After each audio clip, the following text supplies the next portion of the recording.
Hein? Olha, eu vou chamar a Cris para fazer a leitura aqui e se você tiver a sua Bíblia aberta, não se esqueça de logo você separar aí seu pão, seu vinho ou suquinho de uva para logo mais a gente celebrar a ceia aqui, ok? A mensagem, né, o bloquinho da mensagem, ele depois nós não colocamos no YouTube da paróquia, não colocamos o culto inteiro, só colocamos a mensagem. Então, se você quiser assistir novamente depois, você pode acompanhar lá pelo YouTube da Paróquia São Paulo, tá bom? Mas o culto completo, esse sim vai para o Instagram, ok? Então, vamos aproveitar esse momento bom aí e vamos juntos abrir as nossas Bíblias ou abrir o seu aplicativo lá no Evangelho de João, no capítulo 6. Nós vamos ler do verso de número 4 ao 15. Vou repetir. Evangelho de João, capítulo 6, do verso de número 4 ao 15. Você vai reconhecer esse texto, certamente você já meditou nele, e vamos hoje extrair dessa palavra preciosa algo da parte do Senhor para o seu coração, tá bom? Afinal de contas, todos nós estamos clamando por algo sobrenatural do Senhor, né? Por esse algo especial da parte de Deus, amém? Vamos lá, a Cris vai fazer a leitura, em seguida a gente volta para a gente meditar. Amém, queridos, graça e paz, que bom estarmos juntos nesse domingo. Já saudei a todos na live, Deus abençoe. E a palavra hoje se encontra no Evangelho de João, capítulo 6, do versículo 4 a 15. E a palavra do Senhor diz assim: E a Páscoa, a festa dos judeus, estava próxima. Então Jesus, levantando os olhos e vendo que uma grande multidão vinha ter com ele, disse a Filipe: Onde compraremos pão para estes comerem? Mas dizia isto para os experimentar, porque ele bem sabia o que havia de fazer. Filipe respondeu-lhe: 200 dinheiros de pão não lhes bastarão, para que cada um deles tome um pouco. E um dos seus discípulos, André, irmão de Simeão Pedro, disse-lhe: Está aqui um rapaz que tem 5 pães de cevada e 2 peixinhos, mas o que é isto para tantos? E disse Jesus: Mandai assentar os homens. E havia muita relva naquele lugar. Assentaram-se, pois, os homens em número de quase 5.000. E Jesus tomou os pães e, havendo dado graças, repartiu-os pelos discípulos, e os discípulos pelos que estavam assentados, e igualmente também dos peixes, quando eles queriam. E quando estavam saciados, disse aos seus discípulos: Recolhei os pedaços que sobejaram, para que nada se perca. Recolheram-nos, pois, e encheram 12 alcofas de pedaços dos 5 pães de cevada que sobejaram as que haviam comido. Vendo, pois, aqueles homens o milagre que Jesus tinha feito, diziam: Este é verdadeiramente o profeta que devia vir ao mundo. Este é o Evangelho do nosso Senhor Jesus Cristo. Louvado sejas, ó Cristo. Amém, queridos. E sabendo, pois, Jesus que havia de vir arrebatá-lo para o fazerem rei, tornou a retirar-se, ele só, para o monte. Amém, queridos. Deus abençoe.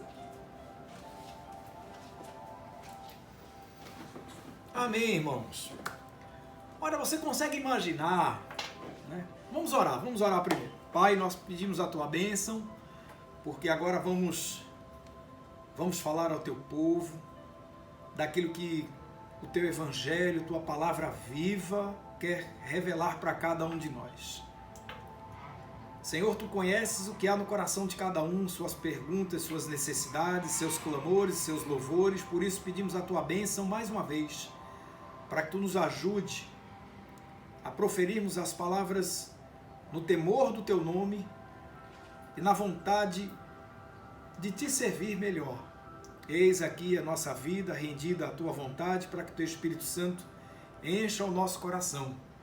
Porque se o nosso coração está cheio da tua graça, é dela que a gente quer falar e é por ela que ela haverá de chegar ao coração de cada um. Nós te agradecemos por isso, no nome santo e poderoso do Senhor Jesus de Nazaré. Amém e amém. Queridos, mais uma vez, você consegue imaginar essa cena? Jesus escolheu um lugar onde, nesse lugar, reuniam-se um mundo de pessoas, um número inigualável de gente, assim, um número fantástico de pessoas, de chefes de família, e com eles as suas famílias, né? Porque foram contados ali só os homens, 5.000, quer dizer, se você colocar ali, se muitos deles estavam com esposa ou com filhos, você pode multiplicar isso pelo menos por 3, e no mínimo 15.000 pessoas, ou seja, lugar que dava para encher muito estádio por aí, certo? Não tinha holofote, não tinha, como é que fala?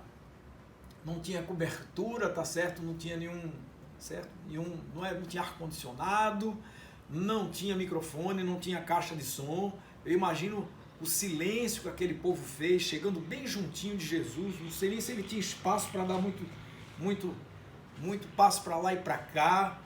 E ele certamente falava com vigor e falando numa certa altura, né? Eu não sei se a palavra certa é timbre, né? Tá falando ali para que chegasse aquela multidão as palavras de forma clara, e ali naturalmente apareceu o tempo foi passando e as pessoas reconheciam, sabiam, né? Os discípulos sabiam que as pessoas teriam fome, e Jesus despertou a fé neles, né? Interessante, ele diz assim, olha, já está, a hora já é alta, né? E ele olhou aquela multidão e ele disse assim, olha, onde é que a gente vai comprar? Como é que a gente vai alimentar esses aí? Vê? Jesus é quem pergunta, certo? Dizendo isso a Filipe. Mas diz aqui no verso 6 que Jesus fez isso porque Jesus, sendo ele um com o Pai, ele sabia o que haveria de fazer. Então ele fez a pergunta para que as pessoas dissessem assim, olha, realmente a situação é difícil, né? Esse mundo de gente, como é que a gente vai fazer? Ou seja, tá aqui um rapaz, né? É tanta gente que 200 dinheiros de pão, ou seja, muito dinheiro vai ser insuficiente para a gente alimentar esse mundo de gente, certo? E o máximo que aconteceu, aí disseram assim, mas tem um menino aqui, tem um rapazote aqui, com 5 pães e 2 peixinhos. E o milagre aconteceu, né? A multiplicação dos pães e dos peixes para alimentar aquele povo. Olha, irmãos, essa passagem tem tanta riqueza que dá para você, olha, passaria aqui um dia inteiro e a gente meditando nas coisas, né? Nas coisas extraordinárias, mas hoje nós queremos receber do Senhor do jeito que Ele quer mandar para a gente.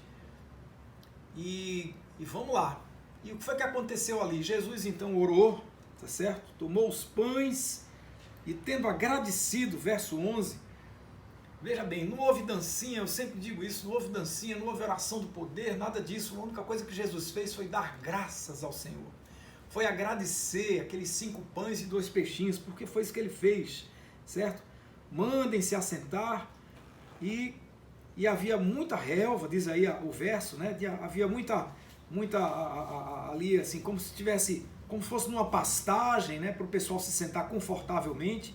Assentaram-se, portanto, aqueles 5.000 homens e aquela multidão de gente. E aí Jesus, então, tomando os pães e os peixes, o milagre aconteceu, certo? E aí, simplesmente começaram a ser divididos os pães e peixes por aquelas pessoas, e todos saíram muito alimentados e bem alimentados, certo?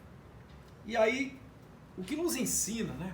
Tudo isso, porque todos foram muito bem alimentados, sobrou comida, e não sobrou comida para jogar fora. Jesus disse, junte o que sobrou, ou seja, é extraordinário, né? Meu Deus, quando eu começo pensando em tudo aquilo que eu já estudei, tudo aquilo que eu já ouvi acerca dessa passagem, são coisas muito ricas. Não dá nem para falar agora daquilo tudo que eu estou lembrando, mas enfim, as pessoas foram alimentadas. E quando terminou aquele momento em que Jesus os alimentou, não apenas com o pão e o peixe, não apenas com alimento para o corpo, mas os alimentou espiritualmente, falou àquela multidão e tendo passado, certo, esse momento de comunhão com aquele povo, ele então se retirou sozinho para o monte. Enfim, diz aqui no verso 4 que esse momento era um momento de celebração do tempo da Páscoa, era festa para os judeus, portanto Jerusalém estava ali recheada, encharcada de gente que vinha de todo canto, judeus de todos os lugares vinham celebrar a Páscoa, a libertação, né? A libertação do povo judeu da escravidão que havia acontecido lá no Egito por meio de Moisés, certo? Ali em que Moisés veio de lá para cá, trazendo o povo de volta para a terra, e vamos embora, certo? Enfim, irmãos, essa passagem, essa multiplicação dos pães e dos peixes, ela está relatada nos 4 evangelhos, certo? Todos eles relatam esse milagre, certo? Lá em João capítulo 6, aqui no mesmo, né, ele tem algumas bíblias que trazem aquele subtítulo dizendo assim, o sermão sobre o pão da vida. Olha que coisa linda, é verdade, certo? Então, mais de 15 mil pessoas, talvez 20 mil pessoas estivessem ali reunidas para alimentar e não houve cozinha especial, certo? Nada disso. O pãozinho e o peixe chegou, né? E houve, né, condição de prepará-lo direitinho e as pessoas se alimentaram muito bem de tudo aquilo. Grandes lições isso traz para a gente hoje. Por quê? Porque, irmãos, nós estamos hoje, a humanidade está hoje, eu estou, você está, nós estamos aguardando, esperando ansiosamente, clamando por um sobrenatural de Deus. Por isso o tema dessa mensagem é exatamente esse. Clamando por um sobrenatural de Deus? Eu pergunto, você está clamando? Você está clamando por um sobrenatural de Deus? Porque eu estou. Eu tenho estado, certo? Eu tenho estado orando, certo? Eu estou continuamente clamando por um sobrenatural de Deus. Por quê, irmãos? Porque a gente está assistindo tanta coisa por aí, certo? E a gente está pedindo um sobrenatural de Deus em áreas das mais diversas que você possa imaginar. Desde a situação financeira, né? A gente vê as pessoas perdendo seus empregos, a gente vê as empresas fechando, a gente vê as pessoas se desesperando. Desde essa área, né, da sustentação até da questão moral, certo? Da gente perceber o quanto a gente fica magoado quando a gente vê pessoas tentando tirar proveito, certo? Quando eu digo proveito de todas as maneiras, certo? Tanto financeiro, você imagina um gestor superfaturar um equipamento, certo? Atrás de ganhar dinheiro para o seu próprio bolso, quando esse equipamento vai salvar vidas, irmãos, isso a gente fica triste com isso. A gente, além de triste, a gente fica revoltado, né? Quando alguém se sente no direito, certo? Ou quando a pessoa tem a capacidade de olhar para essa situação e ver nela uma oportunidade para tirar vantagem. Porque quando se tira vantagem, você retira do outro um direito que pertence ao outro. Ou seja, você reserva para si aquilo que não lhe pertence. E isso significa, no meio de uma pandemia como essa, isso significa vidas, isso pode significar empregos, isso pode significar a desestruturação de famílias, e é por isso que eu estou clamando. Estou clamando o tempo todo para que haja uma reforma, né, moral, espiritual, administrativa no mundo inteiro, tá certo? Para que a humanidade saiba de verdade, quem sabe essa é a hora, certo? Porque se existe algum lugar no mundo onde a humanidade precisa viver, é o lugar onde a gente está. É onde cada um está. Deus reservou para cada um o seu cantinho. E a gente quer estar bem onde a gente está. Não é verdade? E aí eu quero meditar com vocês um pouco sobre isso. E aí eu estava meditando ali um pouco sobre essa palavra, acordei cedo hoje, estava ali pedindo a Deus essa, né, inspiração para a gente conversar sobre isso. E eu fiquei aqui imaginando o seguinte, imagine você, se você fosse, imagine o seu time de preferência, qualquer um, certo? Não estou falando aqui em qualquer esporte coletivo. Por que esporte coletivo? Primeiro porque ninguém está sozinho aqui, eu quero usar isso como esporte coletivo. Por quê? Seja natação, seja hóquei, seja vôlei, seja futebol, seja qualquer um. Imagina o seu time de preferência jogando um jogo muito importante para ele e lá para perto do final do jogo, quando nada era ainda definido, acontece ali um passe. Quando eu digo um passe, pode ser o passe do nadador passando para o outro que está trabalhando em revezamento, pode ser o passe da bola de um jogador para o outro em qualquer dos esportes que usam bola, da peteca, não importa, certo? Lá pertinho do finalzinho do jogo, e aí ocorre um passe extraordinário de alguém para uma determinada posição privilegiada, e aí o craque do time vai lá, domina a situação e consegue marcar o ponto. Amém. Pronto. O jogo terminou vitorioso, certo? E o seu time ganhou. Que maravilha, não é verdade? Pois é. Pois isso tem tudo a ver com o que a gente vai conversar hoje aqui, certo? Por quê? Porque existia uma torcida, entre elas você, torcendo pelo seu time para que ele ganhasse, certo?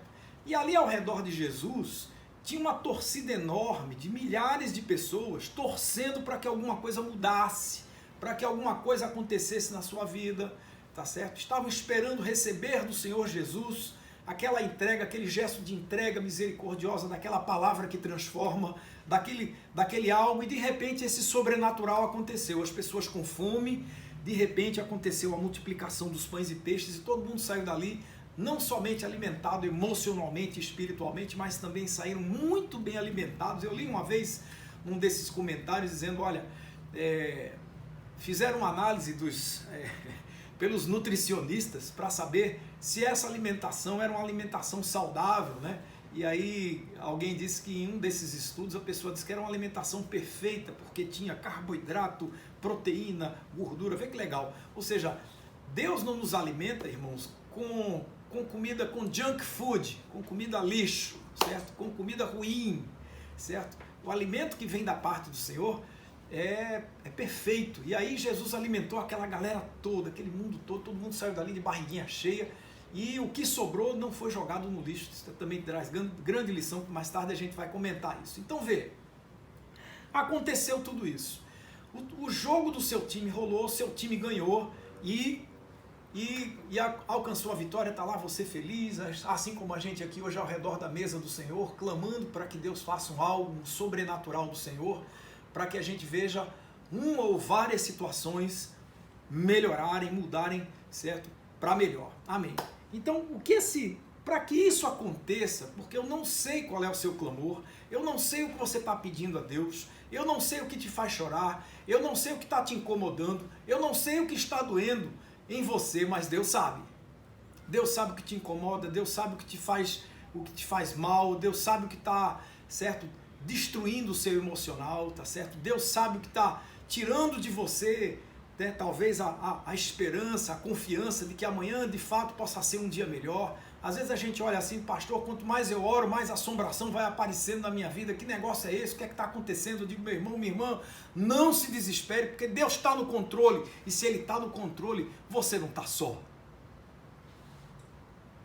Glória a Deus por isso.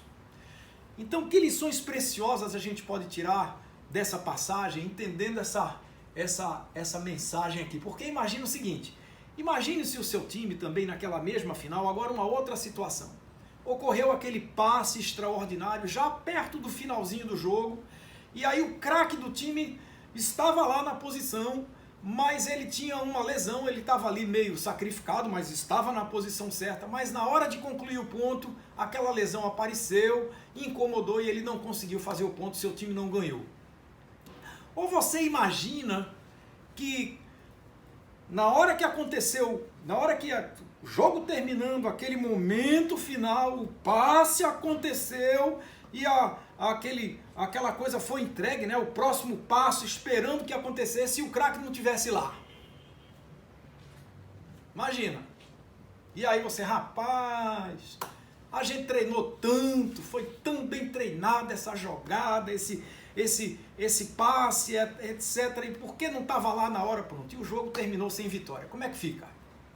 Então, eu quero usar essa ilustração para a gente entender que, para a gente ver o sobrenatural de Deus acontecer, para que a gente possa desfrutar de verdade esse sobrenatural, a gente precisa estar na posição certa. E a gente precisa de algumas qualidades que são fundamentais para que a vitória aconteça, para que a gente saia desse encontro de barriguinha alimentada, para que o milagre, esse sobrenatural que você está clamando da parte de Deus, ele de verdade aconteça. Vamos lá? Primeiro aspecto fundamental para que você possa ver esse sobrenatural. Sabe que aspecto importante é esse? É a fé. Nós, irmãos, nós fomos chamados, todo cristão ele é chamado para ser sal da terra. Nós somos chamados para ser luz do mundo. A Bíblia diz que, né, a fé é dom gratuito de Deus. Portanto, se é dom gratuito de Deus, Deus quer derramar sobre a nossa vida. Agora a questão é a seguinte: você está na posição certa para receber isso? Essa é a questão.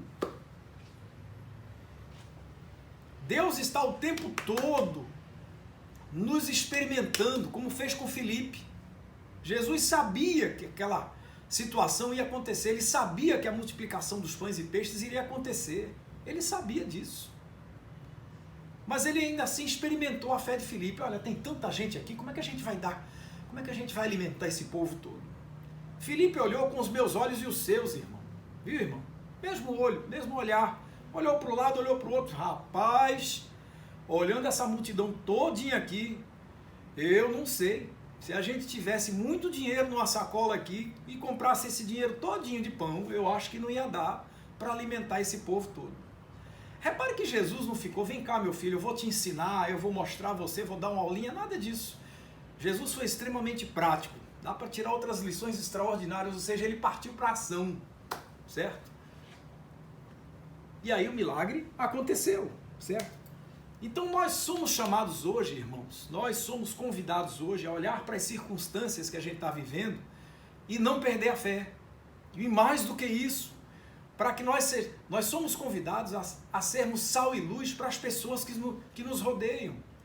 Por quê? Porque quem está entrando em desespero é como quem está perdendo as forças numa piscina sem saber nadar direito. Está procurando se agarrar numa boia, está procurando se agarrar e às vezes a boiazinha de salvação, aquela tabuazinha da salvação é você, querido, querida. É você, aquela pessoa que vai, não, meu irmão, vem cá, não naufrague não, eu estou aqui. O mundo está cheio de gente perdendo a paciência, perdendo a esperança, perdendo a visão, sem entender que se Deus está no controle de todas as coisas, Ele quer derramar dessa fé no meu coração e no seu, certo? E o que significa isso, quando a gente fala daquele jogo? É a gente estar disposto a jogar para o time. É a gente estar disposto a jogar para o time. Por que eu estou falando isso? Porque, irmãos, olha, o mundo está cheio de gente egoísta por aí, querendo jogar só para si. Olha, eu vou cuidar do meu. E o mais a gente tem visto por aí é aquela galera que ainda está vivendo aquele negócio do joguinho do Big Brother. Vou jogar para mim, certo? Estou no jogo, mas o interesse é meu, não é seu não. Eu estou no jogo para que eu ganhe sozinho e você fique lá. Quando nós, irmãos, somos chamados a estarmos no jogo pensando nos outros. Você está conseguindo entender isso aqui? Então, não adianta nada a gente caminhar sem fé no coração. Deus quer derramar? Claro que sim. Aliás, Deus derrama a fé gratuitamente. Agora você precisa estar ali disposto a receber, a ser o fiel depositário dessa fé que Deus quer e vai derramar no seu coração. Agora você tem que desejar. E desejar significa você confiar em Deus. Senhor, derrama dessa fé em mim, porque eu estou assim, olha, eu já estou... Todos nós passamos por isso, eu passo, você passa. Tem hora que a gente diz assim, meu Senhor, será que a minha fé é suficiente? Porque parece que não é, é verdade. Então, a gente precisa dessa espiritualidade. Porque espiritualidade sem ação, irmãos, é como uma fé sem obras. E a fé sem obras, a Bíblia diz que é uma fé morta. É por isso que a gente é chamado a doar, porque quanto mais a gente doa, quanto mais a gente entrega, mais Deus nos abençoa. Você já notou isso na vida prática? Porque eu já. É por isso que muitas vezes, aliás, na maioria das vezes na minha vida, eu não consigo mais raciocinar. Acreditem, eu já não consigo mais raciocinar em recolher a mão quando eu posso abençoar. Eu lembro uma vez que eu tinha 2 pares de tênis em casa, né? Eu guardava um e usava o outro. Eu era estudante ainda nessa época, morava na casa da minha avó. E uma vez voltando do centro da cidade, eu não lembro mais o que fui fazer lá, e eu peguei o ônibus, que o ônibus deixava... O ônibus, quando parava na paradinha pertinho da casa da minha avó, era bem pertinho, eu só fazia virar a esquina, dava uma casa, a outra já era a casa da minha avó. Ela morava na frente do Hospital Oswaldo Cruz, aqui em Recife, Rua Carlos Chagas, número 13. Essa casa não existe mais, ela foi completamente ao chão, me entristeceu muito quando um dia desse eu vi de um consultório médico que estive lá perto do prédio, quando eu olhei para baixo, a casa de vovó não existia mais. Mas enfim, eu voltava da cidade nesse ônibus, e eu vi um personagem que hoje a gente quase não vê mais, era o vendedor de pirulito. Como assim? Olha, antigamente existiam uns pirulitos que pareciam uns cones, eles eram feitos de açúcar, e a pessoa que os fazia, enrolavam eles num papelzinho vermelho ou azul, interessante. E ele tinha um cabinho, e ele era bem comprido, era desse tamanho assim, tinha mais de um palmo de tamanho, e ele era uma pontinha, era um cone. Eu não sei como eles faziam aquilo, né? E o vendedor de pirulito os vendia com era uma tábua colada em cima, quase com um cabo de vassoura, e nessa tábua ela cheia de furinhos, onde ele enfiava os pirulitinhos e vendia baratinho ali. Esse vendedor de pirulito, que já não tinha mais pirulitos na sua tábua, ele devia estar voltando para casa, ele estava descalço. E eu olhei para ele e digo, meu Deus, esse homem passa o dia todinho andando, anda, e eu notei os pés dele com a pele rachada embaixo. Eu digo, meu Deus do céu, esse homem deve sofrer muito andando sem chinela, né, sem nada. Aí eu cheguei perto dele, porque tem gente que gosta de andar descalço. A gente já ouviu notícia de corredor de maratona que preferia correr sem tênis, né? Meu Deus, olha, já pensou o casco do pé desse cara, como já não é treinado, né, para correr assim em lugares e tal. E às vezes a pessoa diz, não me adapto bem a chinelo, não me adapto bem ao sapato. E eu sentei do lado dele, dava tempo. Ainda não chegou na casa da minha avó, na viagem eu sentei do ladinho dele, ali atrás. Ele sentou, os ônibus tinham uma cadeira na frente sozinha, e ele estava sentado ali. Então não tinha cadeira do lado dele. Eu sentei na cadeira atrás, toquei nele e disse, rapaz, me diz uma coisa, por que você anda assim descalço, né? Você anda muito para vender esses pirulitos. Ele, eu ando. E por que você vai descalço? Ele, porque eu não tenho sapato. Aí eu botei meu pé assim do lado e disse assim, esse aqui dá para você? Ele olhou assim e disse, parece que dá, não sei o tamanho. Eu digo, vamos tentar? Aí eu tirei o meu sapato, botei na frente do lado dele, ele pegou o meu tênis, era daqueles tênis, eu esqueci o nome, é que esse não tinha cordão, certo? Você calçava ele assim, e era um tênis bem legalzinho meu, e aí deu no pé dele, rapaz. Aí o que foi que eu fiz? Tirei o outro sapato e disse, agora fica com esse aí. E outra coisa, leva a meia também. Eu tirei a meia e dei a meia pro cara. O cara vestiu a meia, vestiu o sapato, e eu desci do ônibus com a minha mochila, descalço, e fui-me embora para casa de vovó. Onde é que eu estou querendo chegar com essa história? Quando eu cheguei na casa da minha avó, não deu meia hora, minha mãe ligou. Minha mãe morava em São Paulo. Nessa época eu fazia medicina veterinária aqui em Recife. E minha mãe me ligou dizendo, meu filho, eu mandei um dinheirinho para você, caso você precise, para as suas necessidades. Eu disse, pois é, mãe, eu vou precisar comprar um tênis para mim, mas não agora, depois. Ele, fique à vontade. Pois é. Olha, minha mãe nem mandou recado, nem mandou nada, eu não sabia de absolutamente nada. Fiz e fiz de coração, amém. Não sei nem o nome do cara e nem precisava saber. Eu estou dizendo aqui a você isso, queridos, porque é o seguinte, faça aquilo, certo? Que pela fé Deus moveu o seu coração, e fique tranquilo que Deus vai suprir o que você precisa, amém? É isso aí, é esse aí o negócio. Ainda que você desça descalço para andar no chão quente, você entenda que se Deus mover o seu coração, Ele vai aplainar a tua caminhada e vai esfriar o caminho por onde você vai andar. Essa é a realidade.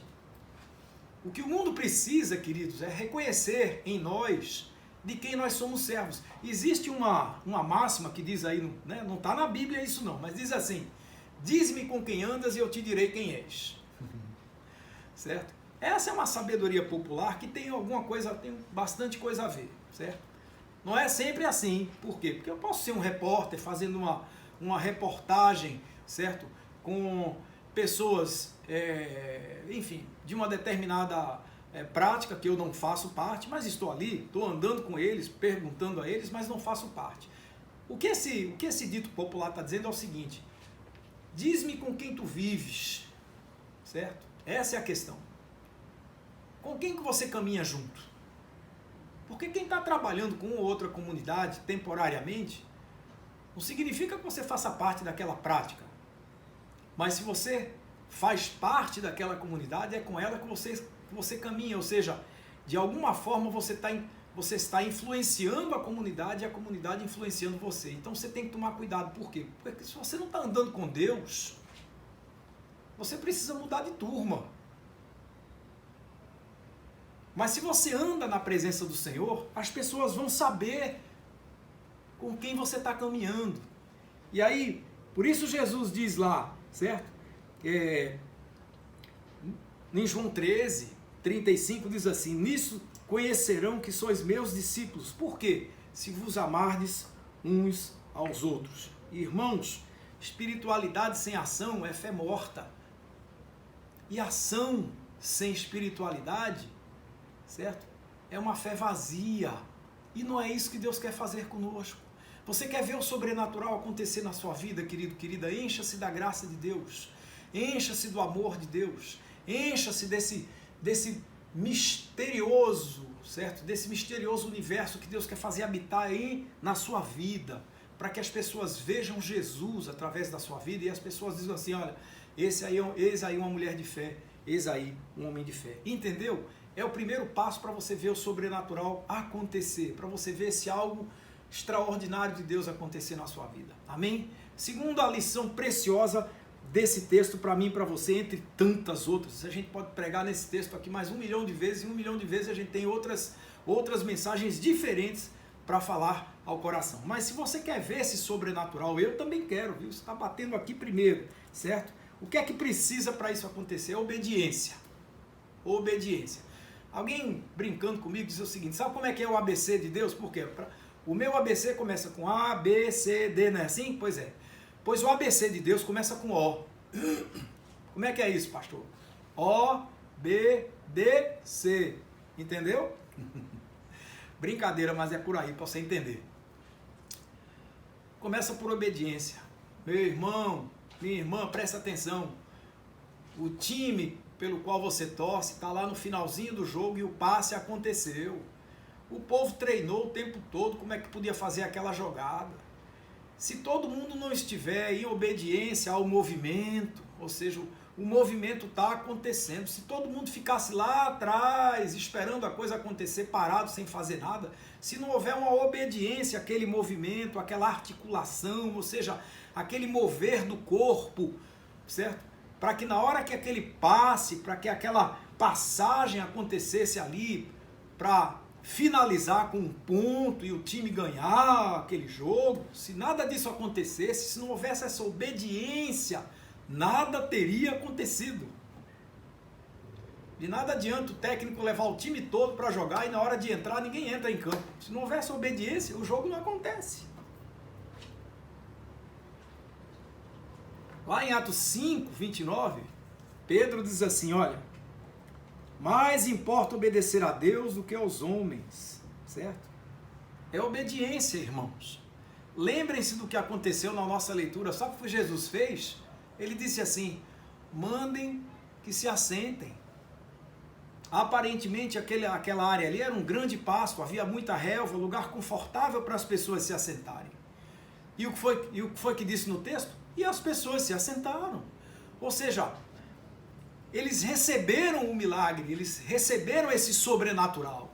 As coisas aconteceram, mas eles precisaram obedecer. O comando foi dado, a voz de comando do Senhor disse assim: se assentem. Entendeu? Então você precisa entender que a obediência é fator fundamental, ou seja, é você fazer a vontade de Deus, querido, querida, por amor, por gratidão. E você, pergunto aqui, você seria capaz disso? Você seria capaz de agradecer a Deus o fato de estar vivo, de estar viva hoje? Ah, pastor, mas como é que eu posso celebrar a vida se tanta gente que eu conheci já morreu? Eu digo: eu sei, eu entendo, eu também estou sofrendo com isso. Eu e você. Estamos sofrendo por cada brasileiro, cada pessoa do mundo que morre. Não está morrendo só gente no Brasil não, irmãos, está morrendo gente no mundo inteiro. A pandemia está assim, está se alastrando também por conta da irresponsabilidade de um sem número de pessoas. Eu não aguento mais assistir a minha TV, da quantidade de festas clandestinas, de reuniões ilícitas que estão acontecendo, gente que não está nem aí, certo? Se escondendo das autoridades para poder realizar e satisfazer aquilo que, certo? O incômodo do seu coração está clamando: olha, eu preciso ir para o shopping, eu preciso ir para fora, eu preciso, nem que para isso eu coloque a minha vida e a dos outros em risco, e tem gente fazendo isso. Pois é, meu velho, fazer o quê? Se houver desobediência, há a colheita da desobediência. Isso está lá em Gálatas 5, aliás, Gálatas 6, 7. Tudo aquilo que você plantar, você vai colher. Querido, querida, não adianta. Se você está plantando desobediência, você vai colher o quê? Vai colher desobediência. Vai colher a consequência da sua desobediência. Certo? Agora, você é capaz de ser grata a Deus pelo dom da vida que você tem?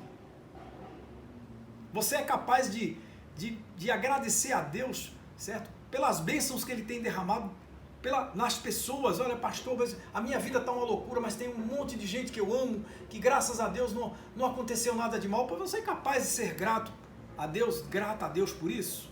Por quê? Porque é por essa via da gratidão, é por essa via desse amor grato, que você vai se tornando uma pessoa mais obediente. Então, se Jesus disser a você: pare, meu irmão, minha irmã, pare.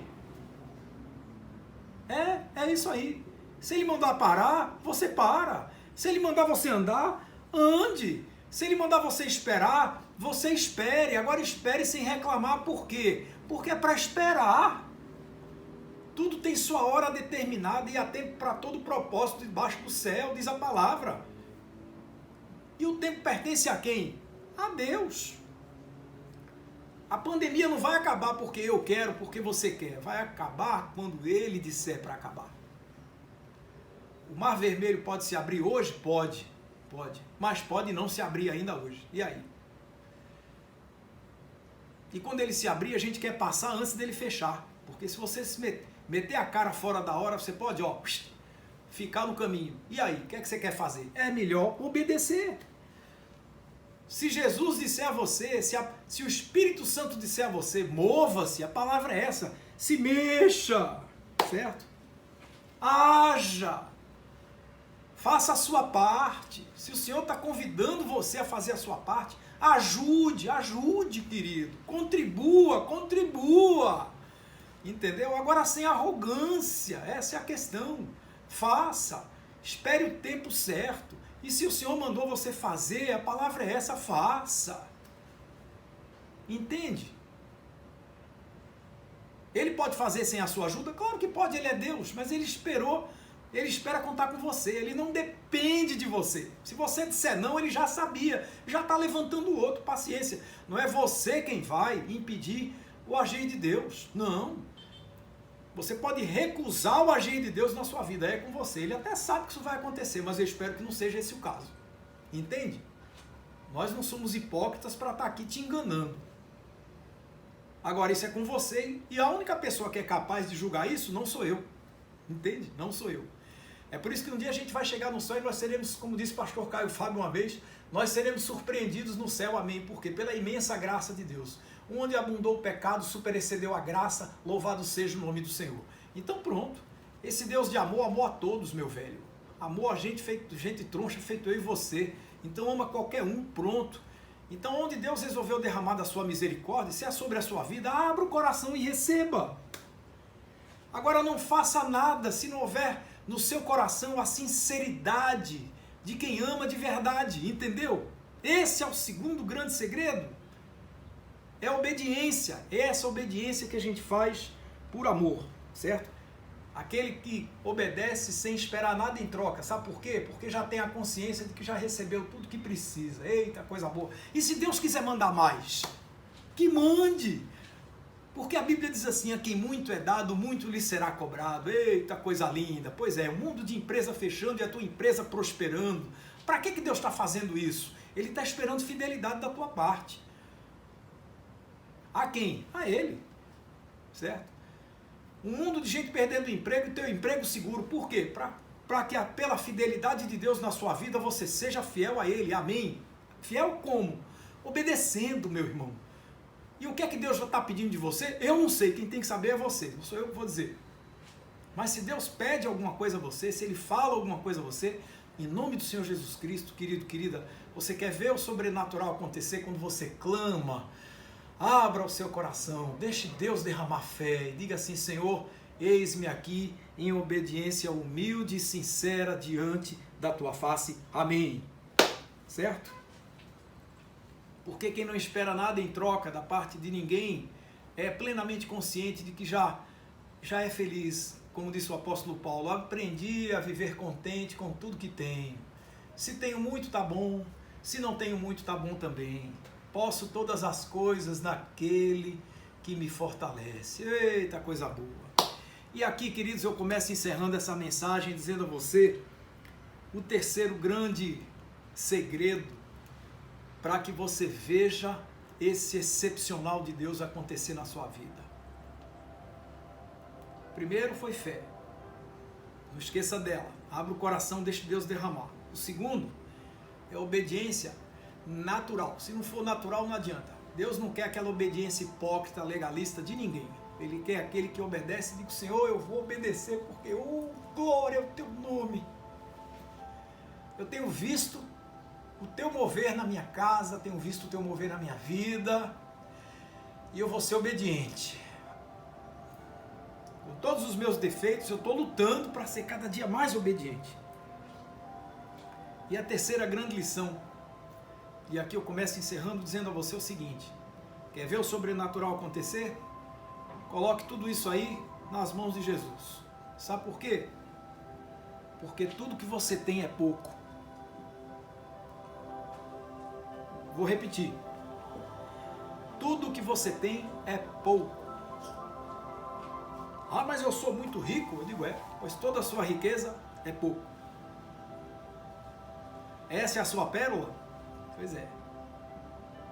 Coloque essa pérola nas mãos do Senhor. É pouco. Mas Ele vai fazer esse pouco virar muito. Assim como foram 5 pães e 2 peixinhos. Nas mãos de Deus, as coisas prosperam. Se a gente entender que é nas mãos do Senhor que as coisas vão fazer a diferença, aí você vai ver o sobrenatural acontecer. Está pedindo para alguém sair da UTI? O caminho é esse. Fé, obediência e entrega. Entrega o teu caminho ao Senhor, confia nele, e o mais Ele fará. Eu gosto do verso 4 desse salmo, lá no Salmo 37.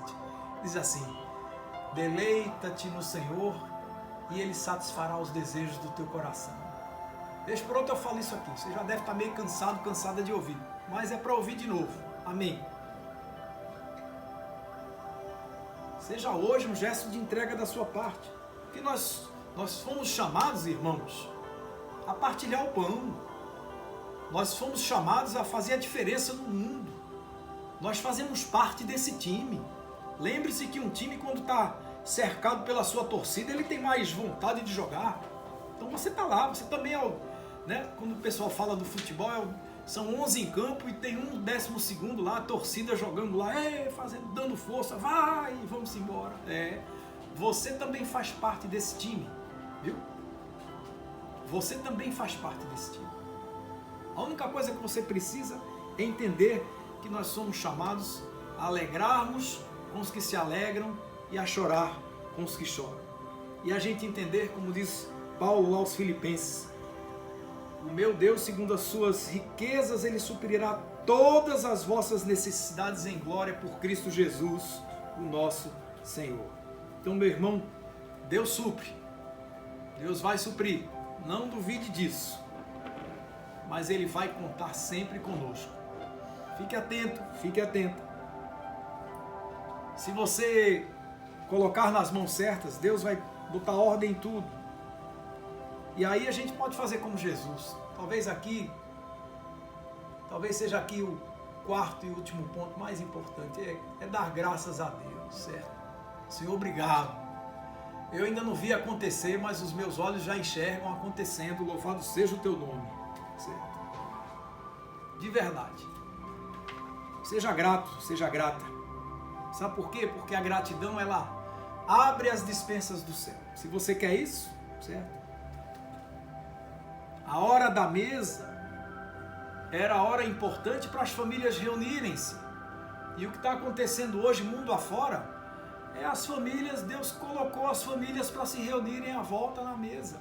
Minha esposa agora pela manhã mostrando aí um rol de fotos de pessoas que fizeram aniversário, e as fotos são só assim, o marido e a esposa, quem faz é o aniversariante com a esposa, com os filhos, com o marido, e vamos embora. É isso aí, entendeu? É a família reunida ali, certo? Era a responsabilidade do cabeça da família dar ações de graças, certo? Então é responsabilidade do sacerdote do lar ser grato e dar o bom exemplo aos seus filhos na hora de repartir o pão, certo? E uma das orações mais comuns que existia naquele tempo era essa: bendito sejas, ó Senhor nosso Deus, Rei do universo, que produzes o pão da terra. Olha que coisa linda, vou repetir. Bendito sejas, ó Senhor nosso Deus, Rei do universo, que produzes o pão da terra. Eita! Jesus ali, ora, era o sacerdote. E ele rendeu graças e o milagre aconteceu, certo? Deus tem suficiente para saciar a fome e a sede de cada um. Seja qual for a sua fome, qual for a sua sede, não tem problema. Ele vai saciar você completamente. Repare, o povo comeu sem racionar, viu? Os pães e peixes se multiplicaram e as pessoas, na hora de tirar do cesto, talvez eu dissesse assim: quantos eu posso pegar? Porque eu estou com uma fome daquelas. Posso pegar 3, 4 pãezinhos? Pode, mas pegue o suficiente para você se alimentar bem. Olha, eu tenho barriga para comer 5 pães e 10 peixinhos. Eu digo: pois tire os seus 5 pães e seus 10 peixes. Agora coma, primeiro. Ninguém saiu dali dizendo: rapaz, a comida foi racionada. Cada um só podia pegar um pouquinho para dar para todo mundo. Vê? Disso não. Tire o quanto você quiser, mas para você se alimentar. O que sobrou ficou nos cestos, porque cada um pegou aquilo que foi suficiente para cada um se alimentar. Encerrado esse momento, o que foi que Jesus fez? Juntem o que sobrou. Se alguém achou que ia comer 5, comeu 4, ficou um sobrando, vai recolhendo para quê? Para que aquilo que sobrou, eventualmente, nada se perca. Deus não faz nada para jogar fora. Tudo que Ele faz é proveitoso. Amém? Preste atenção nisso. Fé, obediência. Se você juntar a sua fé e a sua obediência, você vai perceber que são ferramentas preciosíssimas, que nas mãos certas, com muita gratidão, as coisas vão acontecer. Seja o que for, meu irmão, minha irmã, eu não conheço sua luta, mas Deus conhece. Deus quer te abençoar. Amém? Vamos orar juntos? Vamos orar. Fique à vontade. Feche os olhos e vamos juntos agradecer a Deus o privilégio de estarmos hoje aqui. Amado Deus, muito obrigado, porque nós podemos celebrar uma Páscoa assim, com o coração cheio de gratidão, com a certeza de que Teu Espírito Santo está guiando os nossos passos. Faz-nos, Senhor, estarmos mais atentos para ouvir a Tua voz, para abrirmos o coração, nos permitirmos sermos esses fiéis depositários dessa graça que a gente sabe que não somos merecedores, mas derrama mais fé no nosso coração. Nos dá, pelo Teu Santo Espírito, discernimento, para a gente discernir a Tua voz, para entendermos que, ouvindo a Tua voz, entendendo o que Tu queres, nós sejamos obedientes. E nessa obediência a gente possa colocar nas Tuas mãos a nossa vida, a nossa vontade, para que com o coração grato, desde já, a gente veja o sobrenatural acontecer. Eu não sei como pastor da tua casa, eu não sei o que cada um aqui quer, mas cada um tem colocado os seus desejos, seus clamores diante do teu altar. Olha com misericórdia para os pedidos de cada um e nos dá, Senhor, vivê-los já, vivê-los agora. Muitos estão pedindo para ontem. Eu sei que o tempo é teu, nós sabemos que o tempo é teu, mas te apressa, Senhor. Sopra essa enfermidade para bem longe e nos dá da tua boa porção todos os dias, para que celebremos essa Páscoa que vai chegar logo mais, com o coração cheio, pleno de gratidão, pleno de júbilo, porque muita coisa boa já aconteceu e outras melhores ainda virão. Nós te agradecemos por isso, no nome precioso do Senhor Jesus Cristo. Amém.